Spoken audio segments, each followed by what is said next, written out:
14 seats in the Lilly Belle, and there are only 2 tours. Due to staffing, that's the maximum we can do. Plus, once it gets to be 85 degrees, it's 105 in the Lilly Belle, and they'll cancel the tour. For your safety and mine, it is excruciating inside. If it rains, they'll also cancel it, but I don't foresee that happening, because their car's made of wood. I have 2 tours, one at 10:15, one at 11:15. If you get the 10:15, you'd be here at 10, 11:15, you'd be here at 11. So it's a 15-minute prior check-in. You just check in with the cast member right inside the door. There's no eating, drinking, smoking, or strollers allowed in the Lilly Belle. It is a Main Street, around a Main Street tour. You'd be with us 20 to 30 minutes. Okay? So I'm going to take the reservations now, but being that there's only 14 seats, that's 28 people. I'll get to you as quickly as I can. I don't want people having to wait that I can't get in, so we'll do our best, okay? All right, how many did you have? We're going to do the first name. Is it R-A-Q? Yeah. Like Raquel Welch. What a hot mama she is. Wonderful. We'll see you at 10 o'clock for your 10:15. Thank you. Thank you. Thank you. It's a full stop. Main Street Station has no ramp.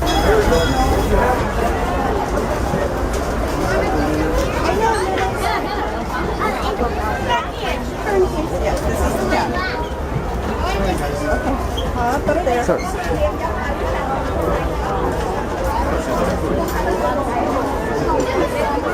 Oh my goodness. I love this.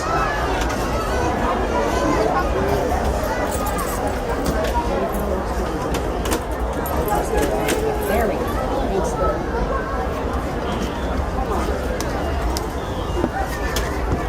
You're very welcome. Nice. Hi, thank you. Welcome to Lilly Belle. Come on, Johnny Walsh. We'll sit right here. Christy, how are you doing this morning? Nice. Great. Good. Doing really good. Good. You're welcome. So I'll give you a little history about the car. Now, presidential car or parlor car was an idea that Walt Disney had had for many years. And all it would take to be a parlor or presidential car would be to have it be the last car on a railroad train with an area much like we have right through that door there where a president could stand outside and give a speech, much like Abraham Lincoln did in his day. So right through that door we do have such an area. That was a great idea that Walt had, and Walt had a lot of great ideas, but Walt's ideas cost a lot of money. So that idea for the parlor car just kept getting pushed back. When the Lilly Belle first hit the rails was 1975. Walt Disney had been dead almost 10 years at that point. Lillian Disney, Walt's widow, who the car is named after, always had her eyes and ears open to make sure everything was being done right at Disneyland in her husband's name. Good for her. She heard that the Lilly Belle rolled out with white wicker furniture inside. Lillian was appalled, to say the least. That would not be dignified enough.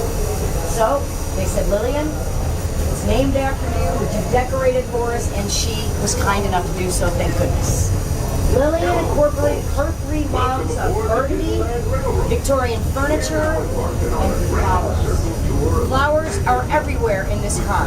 This happens to be the last swatch of carpeting from Walt Disney's apartment.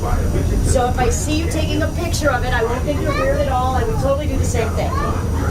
They're in the carpeting, they're in the shades, they're in the white draperies, and in the inlay of the wood above you, all familiar. Walt? Yeah, loved Himalayan mahogany wood. That is what this car is made of. So, have we had dry rot? Absolutely. Have we had termites treating us like an all-you-can-eat buffet? Positively. But Disneyland has kept this immaculate. very first person to step foot in the Lilly Belle was the Emperor of Japan, Mr. Hirohito. He was so appreciative for his trip to Disneyland that he presented the Disney family with a smoking jacket, much like the one at the entrance to the car, to say thank you so much. While he was in Disneyland, he purchased a Mickey Mouse pocket watch, and when he died, he was laid to rest with it. I know the love of Mickey Mouse, that's my favorite. Now, this beautiful stand right here is called a smoking screen. A smoking screen is something that Lilly and Disney utilized regularly. Walt would sit on the trains and he smoked 3 packs of cigarettes a day. He was always puffing his cigarettes while on many train trips with his wife who did not smoke. So Lillian would put that screen between them to keep the smoke out of her face. Brilliant woman, that Lillian. And it's a lucky one at that. She lived over 30 years longer than Walt Disney. Walt died in his 60s. Lillian died in her 90s. So I think it's lucky. Now what I'm going to do, we have 4 groups on board today. I will separate you by group, and I will be happy to take photographs of you in the report. So I will have 3 stations to work with. Will be perfect. I'm just going to tell you ahead of time, most women, when they hear the story about that love seat, want to sit there for their pictures. So you might get stuck on a rotating seat, and you'll have to understand. I'll tell you the story in just a minute. So I'm going to start back there. You had 3. Do you all want to squeeze together? Do you want to stand right here? Do you want to post back there and forget the love seat? You tell me. Furniture. And she purchased from auction this wonderful parlor chair and the love seat. They came out of the Queen Mary. They came out of the Winston Churchill suite, which is cool. Very cool. The poor Winston Churchill will be overshadowed. We did have 3 grown men, celebrities at that. As I was saying, they were a little intoxicated, and they were playing in the park together, having a blast. The 3 of them tried to squeeze their butts into that love seat, and it didn't work out that way. So, we had Johnny Depp, Orlando Bloom, and Nicolas Cage. 2 of my favorites. Which 2? I'll stay. Nicolas Cage and Johnny Depp. Okay, well, I'll stay here. Nicholas lost. Nicholas sat there. Johnny and Orlando sat there. And also, as of last week, I was told by a tour guide that he did a Lilly Belle with Johnny Depp, and he sat there. So, yeah, they're good seats to sit in. I, as a woman, sit on the right side of that love seat, shimmy, slide down, and shimmy over here, because I don't know where Johnny sat. Now, why is there a half basketball court in the Matterhorn? You knew about it, right? Yeah. Okay, why do you think it is there? Something about the height ordinance Yes. in the city. Yeah. Walt Disney was not a man that took no for an answer. Ever. There's always a way he could figure it out. He was brilliant. So, he went to the city of Anaheim and said, I need a building permit for my brand new Matterhorn Mountain, please. And they told him no. They told him no. They told him, Walt, you cannot have a building that tall unless it's a recreational center. Oh, okay. And I'll finish as soon as we come through Splash Mountain. It might be a great ride to ride after this train trip. Yeah.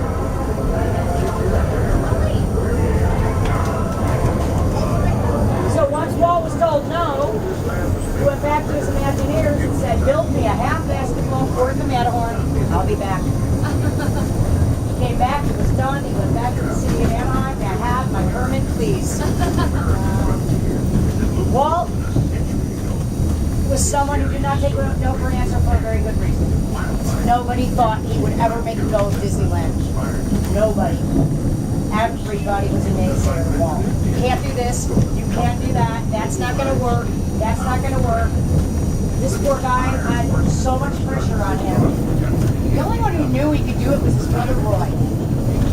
I did not know there was a Roy Disney until I started working here. They were partners always. Walt just was very comfortable in front of the cameras. Roy was not. Roy was quiet. Walt was the visionary, the genius, the dreamer. Roy was the financial genius. Walt would go, Roy, I want this and this and this and this. Roy would go, how am I supposed to pay for it? Walt said, I know you won't let me down, and he'd be out the door onto the next thing. Well, Roy never did let him down.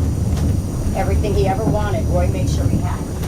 Lillian, who would stand behind her husband no matter what, was watching the man that she loved, selling everything he owned, mortgaging everything he owned. He was so far in debt that they didn't know he'd ever recover. But she stood by her husband. She said, well, I don't know what you're doing. That park is going to be like a carnival, and carnivals are dirty. So he promised his beautiful wife, I will never let Disneyland be dirty. And he kept that promise. Disneyland did not open Sundays and Mondays when Walt was gone. That park, this park, was immaculate. It was clean from top to bottom, spick and span.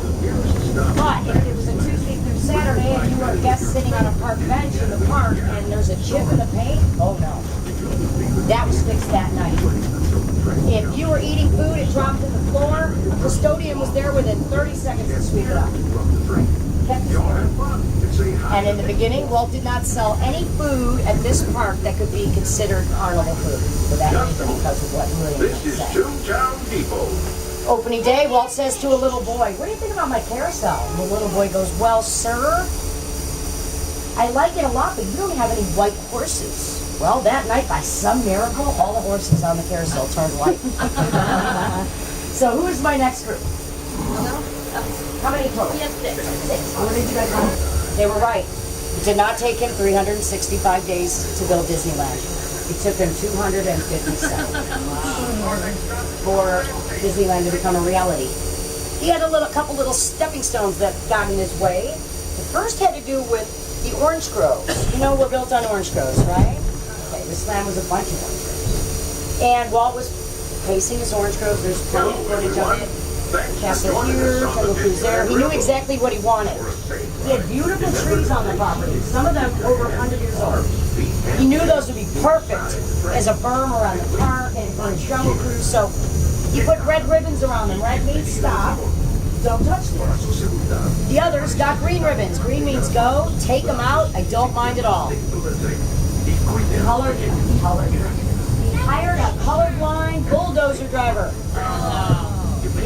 Oops. Took everything. Every tree, every bush, every flower.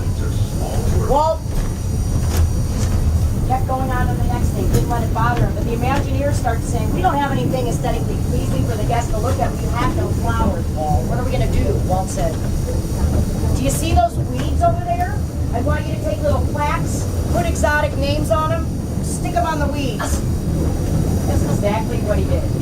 Problem solved. Opening day. Walt, we know you have no shade because you have no trees, but we have a big problem. We have a plumber strike to deal with. So we're going to I have to take away your bathrooms or your drinking fountains. What did they take? What did he give back? Bathrooms or drinking fountains? He gave back the drinking fountains. He made a mistake. He said something that hit him in the butt. All the man said was, we'll keep the bathrooms. We always have Pepsis. Walt charged $1 admission. Would you think you got the whole diamond if you paid this park for $1? Walt was so far in debt, he wasn't looking to replenish his pocketbook overnight. He knew there were poor families in the world that couldn't afford what the rich families could afford. So he made it affordable so all parents could have fun with their children. Their newspapers ripped him apart. He is a terrible man just trying to sell sodas.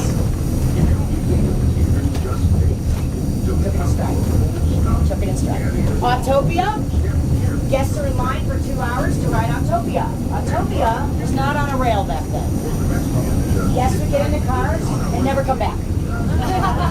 They came back when they felt like it. They didn't care about the 2-hour line people were standing in that weren't going to get on. Walt said, well, by the end of the day, he had one operating car. The rest were dead.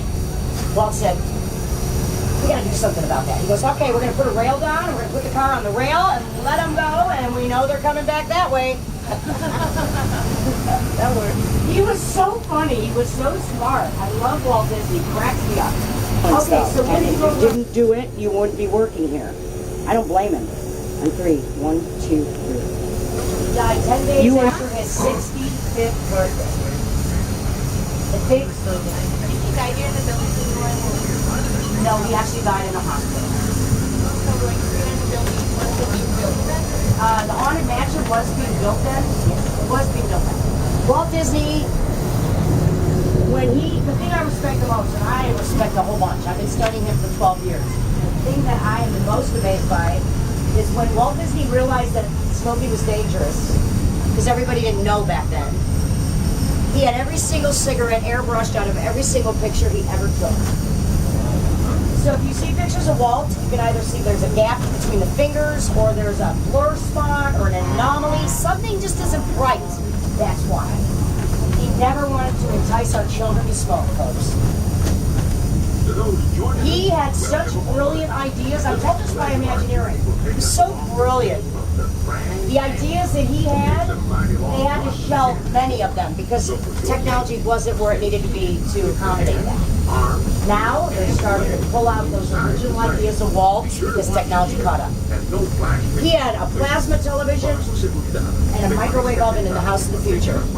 A box that can microwave my food and warm it up in less than an hour? Sold. A plasma television? How did he know back then? He was so smart. Now I'm going to turn the sound on in the car. I want you to experience Walt Disney's Grand Canyon and Primeval World, folks, the way he wanted you to experience it.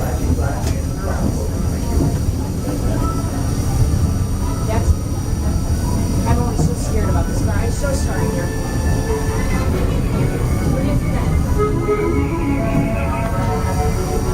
This mural is 34 feet tall, 306 feet long, took 300 gallons of paint. Now the surprising fact, hand-painted by one man. A gentleman named Dumar Yokum, it took him a year and a half to make this. He was told that the paint display just a short time, but it was so popular they kept it 57 years.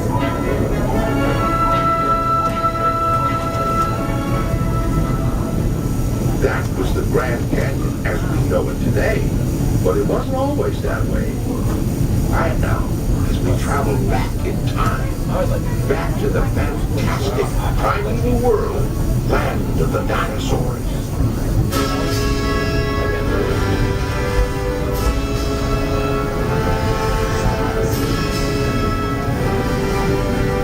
Walt Disney named these dinosaurs. I'm going to point them out to you now so you can address them by name on your next visit.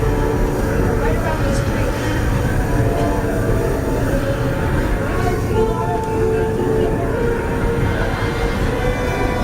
Poor Thomas Nephew's got those names. There's speech of Walt saying, "Smile, Dewey, they're looking at us." This diorama is 50 years old. I always tell the kids, this is prior to Jurassic Park, you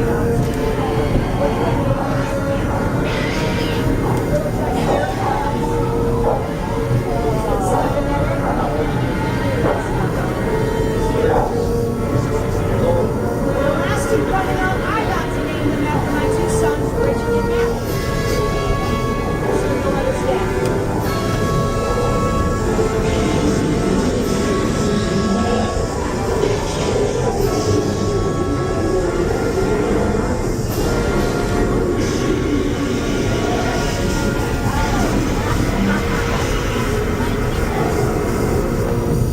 Who is Walt Disney's favorite character? We're now steaming back to our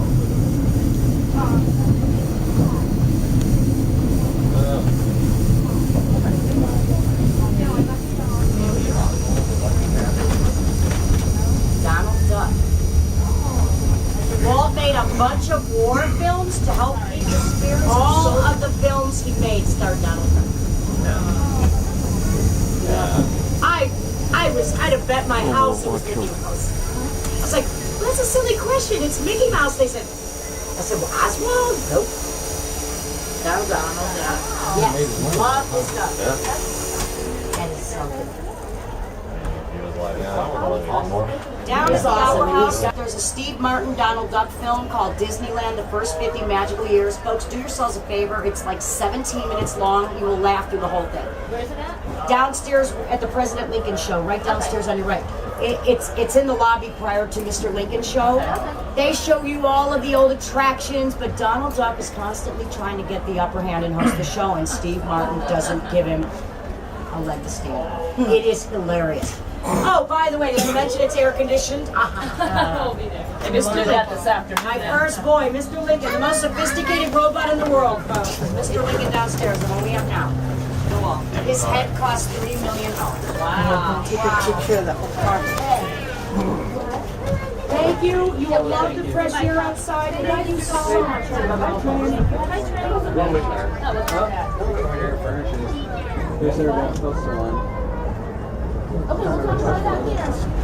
I'd be honored. Come, guys.